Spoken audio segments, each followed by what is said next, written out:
Prayer करा करना छोड़े, उसे जाने। अगर आप परमेश्वर को जान जाएंगे, समझ लेना अनंत जीवन आपका है। चंगाई मिल गई, नौकरी मिल गई, प्रभु का धन्यवाद हो, लेकिन ये पक्का नहीं है कि अनंत जीवन में भी जाएगा। वो इंसान स्वर्ग में भी जाएगा, इस बात की कोई गारंटी नहीं है। बहुत बड़ा घर बनाया मैंने, लेकिन पक्का नहीं है कि स्वर्ग में भी घर है कि नहीं है। लेकिन जिसने यीशु को जान लिया, एकमात्र, कितने परमेश्वर है? सब लोग बोलो ना, एकमात्र। हालेलुया। थोड़ा सा जोश में होकर बोले, एकमात्र। लाइव में भी बहुत सारे लोग हैं, आप भी डिक्लेयर करें, एकमात्र। बहुत सारे नहीं है, बाइबल कह रही है एकमात्र सच्चे परमेश्वर को लोग जाने, यही है अनंत जीवन। अगर आपने कितनी भी चंगाई वंगाई अगर नहीं भी पाई तो कोई बड़ी बात नहीं। अगर आपने यीशु को जान लिया, अनंत जीवन आपका है। आप स्वर्ग में अनंत काल के लिए प्रवेश करेंगे। हालेलुया। इसलिए आज जब इधर हम आए हुए, अपने अंदर एक प्रार्थना है। पौलुस ने वही प्रेयर किया। इफिसियों की चर्च कोई गरीब चर्च नहीं था, एक बहुत बड़ा बिजनेस सेंटर था इफिसुस। वहां पर बहुत बिजनेस था, जैसे हम दिल्ली में, मुंबई में है, सब कुछ वहां पर आशीषित है कलीसिया। लेकिन पौलुस ने देखा होगा, ये लोगों के पास अच्छे घर है, इनके पास नौकरियां हैं, इनके पास पैसा है, लेकिन ये चर्च में आकर भी अभी भी उसको नहीं जानते। सुन रहे? इधर है सब लोग। जल्दी स्क्रीन पे एक वचन डालेंगे, जल्दी से। रोमियो की किताब पहला अध्याय, रोमियो पहला अध्याय और उसका 28 वचन जल्दी से देखेंगे। 28 जल्दी। मैंने पिछले संडे इसको एक्सप्लेन किया था, अभी मैं थोड़ा सा बोलकर हम इसके 18 वचन में आएंगे। जब मेरे साथ पढ़ेंगे, जब उन्होंने, सब लोग बोलो उन्होंने, सब लोग पढ़ना है, कहीं भी कोने में बैठे हो आप, लेकिन आप पढ़ना। जब उन्होंने परमेश्वर को पहचानना ना चाहा, हाँ, किन्होंने? मनुष्यों ने जब परमेश्वर को पहचानना नहीं चाहा, इसीलिए परमेश्वर ने उन्हें उन्हीं के निकम्मे मन पर छोड़ दिया कि वे अनुचित काम करें। और क्या क्या काम करने लगे? सो वे सब प्रकार के अधर्म, दुष्टता, लोभ और बैर भाव से भर गए। था हत्या, सब इधर है, ध्यान से सुन रहे हैं, पढ़ना, मुंह खोल के पढ़ो आप भी हैं। बैर भाव, बोलो बैर भाव है। और क्या लिखा हुआ? ढा, हत्या, झगड़े, छल, ईर्ष्या, क्या भरपूर हो गए। चुगलखोर, और आगे, अरे आगे डालो ना। बदनाम करने वाले, परमेश्वर के देखने में घृणित, औरों को अनादर करने वाले, अभिमानी, ढींग मार, बुरी बुरी बातों के बनाने वाले, माता पिता की आज्ञा को ना मानने वाले, निर्बुद्धि, विश्वासघाती, माया रहित, निर्दयी, कोई दया नहीं है, निर्दयी हो गए। हालेलुया। बस छोड़ दो, है बाकी घर पढ़ लेना है। देखो कितनी सारी लिस्ट लिखी हुई है। क्या लिखा है पता है? जब लोगों ने परमेश्वर को नहीं जाना, ये सारे गुण आ गए उनमें। और अभी भी चर्च में आते आते किसी किसी को सालों हो गए, नौकरियां आ गई, आशीषें आ गई, लेकिन उसको जब तक जाना नहीं है ना, ये क्वालिटी आज भी लेके चल रहे हैं। बैर भाव, झगड़े और माता पिता की बात ना मानना, लोभी, डींग मार। अगर प्रभु में आकर आज भी ये सारी जो लिस्ट पड़ी है ना, तो एक बात मैं बोलना,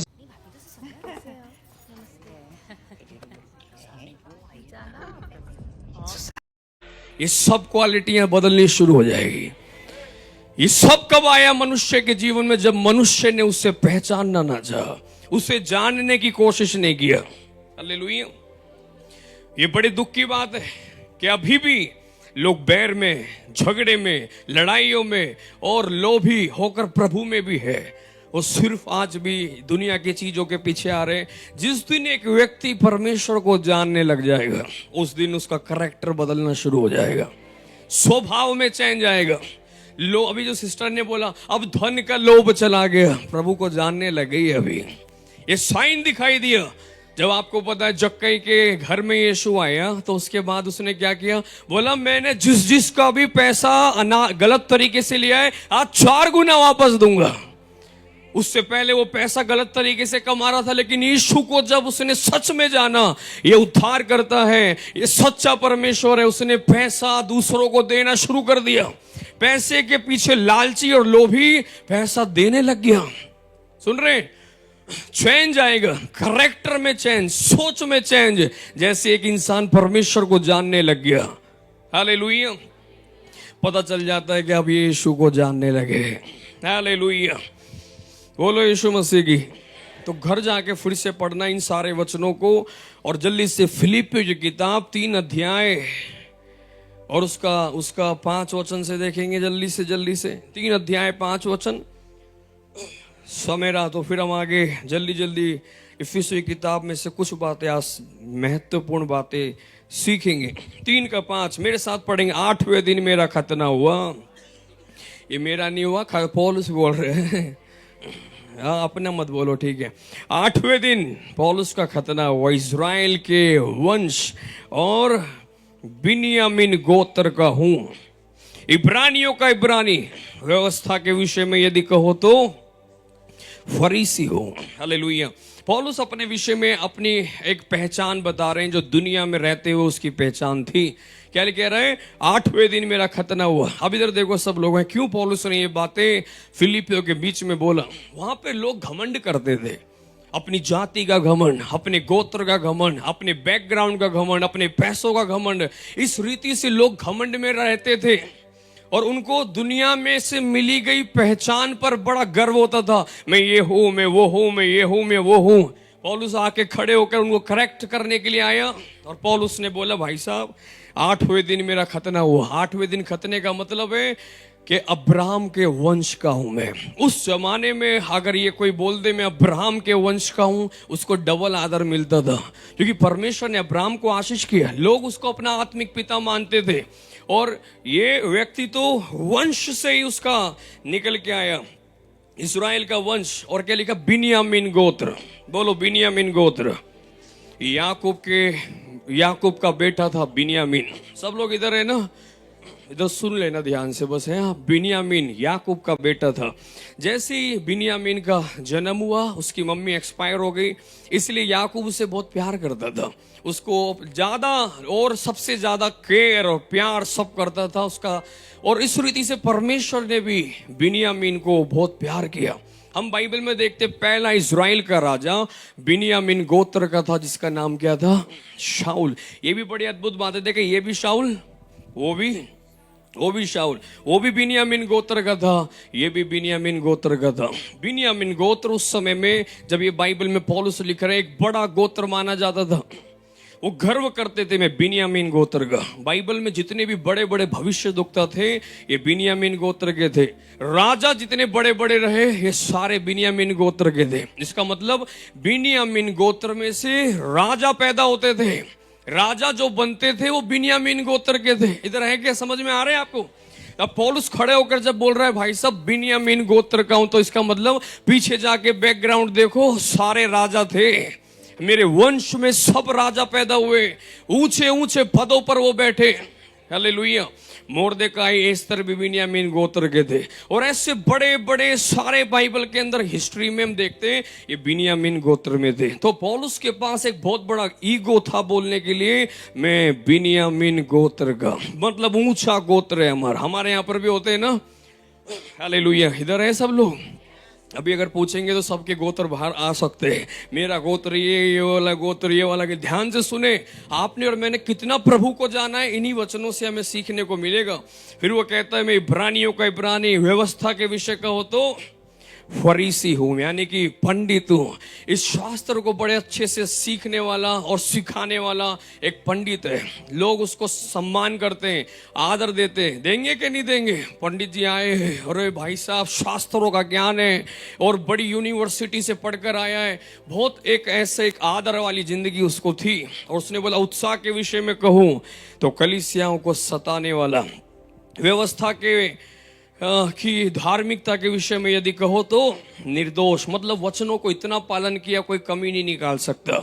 धर्म के मामले में अगर बोलो तो कलीसियाओं को मैंने इतना सताया कि धर्म, हमारा धर्म बड़ा है। लेकिन 7वां वचन सब मेरे साथ पढ़ेंगे, परंतु जो जो बातें मेरे लाभ की थी, सब बोलो उन्हीं को मैंने मसीह के कारण हानि समझ लिया।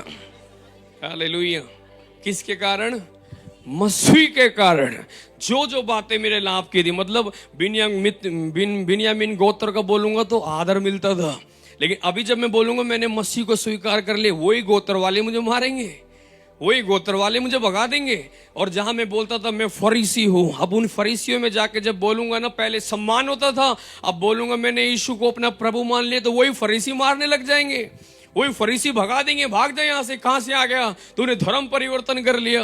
मतलब जिस जगहों में उसको जिन पहचान से सम्मान था, लाभ था, आदर था, उन्हीं को, उन सबको उसने यीशु के कारण हानि समझ लिया, हानि उठाने के लिए तैयार हो गया। इधर है सब लोग, अगर सच में यीशु को जान लिया फिर हम हानि से नहीं डरते।